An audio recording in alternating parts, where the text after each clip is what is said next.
Mein Name ist Julia Binter. Ich bin Agerlander Professorin für kritische Museums- und Heritage-Studien am transdisziplinären Forschungsbereich Present Pasts und stellvertretende Direktorin des Global Heritage Labs.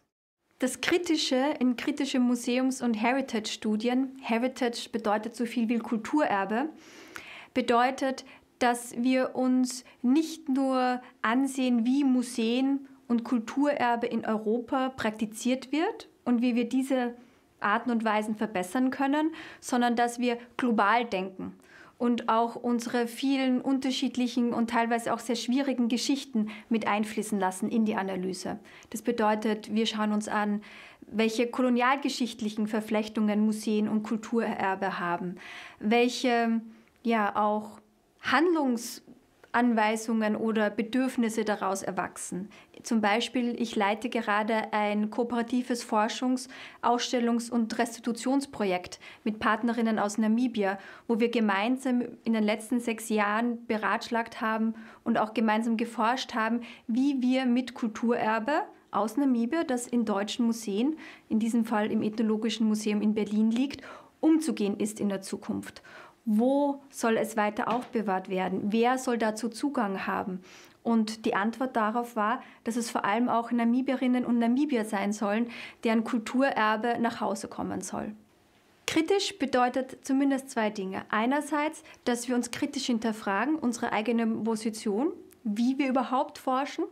Und der folgende Schritt wäre, gemeinsam zu forschen mit Forschungspartnerinnen. Die können in der Wissenschaft sein, aber vor allem auch in der Gesellschaft. Ob das KünstlerInnen sind, ob das Herkunftsgemeinschaften sind von Kulturgütern. Und in jedem Schritt dieses Forschungsprozesses stellen wir gemeinsam Fragen, überlegen uns, wie wir gemeinsam arbeiten und reflektieren auch immer kritisch, ob wir den richtigen Weg gehen oder ob der auch noch angepasst werden muss. In meiner Arbeit bedeutet Transdisziplinarität mit Wissensträgerinnen aus Wissenschaft, Kultur, Kunst und der breiteren Gesellschaft zu arbeiten. Das kann sein wie in einem Kooperationsprojekt zu Namibia mit namibischen Künstlerinnen oder Community-Vertreterinnen zu arbeiten. Das kann aber auch hier in Bonn sein, wenn wir in unserem neuen Global Heritage Lab im P26 Besuchende einladen, ihr Wissen mit uns zu teilen. Und Exzellenz, glaube ich, bedeutet auch, Risiken einzugehen. Wir machen viele neue Dinge, neue Experimente, wie man mit Kulturgütern, zum Beispiel mit den Unisammlungen, forscht und sie ausstellt. Und wie wir besuchende Menschen aus der Gesellschaft einladen, mit uns Wissen zu schaffen. Das Team ist alles. Ich sehe mich nicht als Alleinkämpferin. Ich bringe meine Expertise mit. Ich habe jahrelang in Museen gearbeitet, in ethnologischen Museen, in Kunstmuseen, in einem Schifffahrtsmuseum in London. Ich bringe also eine Expertise mit. Gleichzeitig gibt es ganz viele andere Expertisen, die nötig sind, um wichtige, brennende Forschungsfragen wie Restitution oder die Zukunft von Unisammlungen zu beforschen. Und wir haben das große Glück, das Global Heritage Lab gegründet zu haben. Das Global Heritage Lab nehmen wir beim Wort, das Global. Wir sind ein globales Team mit Kolleginnen aus Nigeria, aus Kolumbien, aus Griechenland, aus Spanien. Wir bringen unsere kulturellen Hintergründe ein und unsere unterschiedlichen disziplinären Expertisen. Wir haben politische Ökologie, sogar jetzt eine Rechtsanwältin. Wir haben mich als Kultur- und Sozialanthropologin, also eine Archäologin. Also hier bedeutet es, Team unterschiedliche Wissensperspektiven zusammenzubringen und die dann auch mit der neuen Infrastruktur, mit unserem Ausstellungsraum, mit der Gesellschaft hier in Bonn zu teilen. Wie verständigen wir uns? Nicht nur, weil wir Englisch, Spanisch, Deutsch und noch viele andere Sprachen eigentlich als Muttersprachen sprechen, sondern wir denken natürlich auch anders und drücken uns unterschiedlich aus. Und das ist ein diffiziler Prozess, der immer wieder, und das finde ich eigentlich ist die wichtigste Methode, die ich entwickelt habe, wahrliches Zuhören bedarf.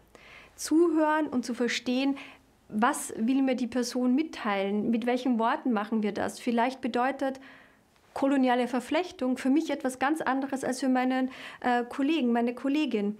Und ja, wir haben jetzt auch die Räume geschaffen, um genau diese Diskussion fortzuführen. Und wir schaffen das auch in Projekten, wo wir zum Beispiel über eine neue Art von Mensch-Umwelt-Beziehungen nachdenken. Wen müssen wir da einbringen? Reicht es, politische Ökologie, Kulturanthropologie und Archäologie zusammenzubringen? Oder müssen wir vielleicht auch indigene Wissensträgerinnen, die sich vielleicht auch gegen die Ausbeutung von Natur stellen, mit einbeziehen? Das wäre so eine ganz konkrete Fragestellung, die wir in einem Team beantworten. In 5 Jahren wird das Global Heritage Lab ein international führendes Zentrum für kritische Museums- und Heritage-Studien sein.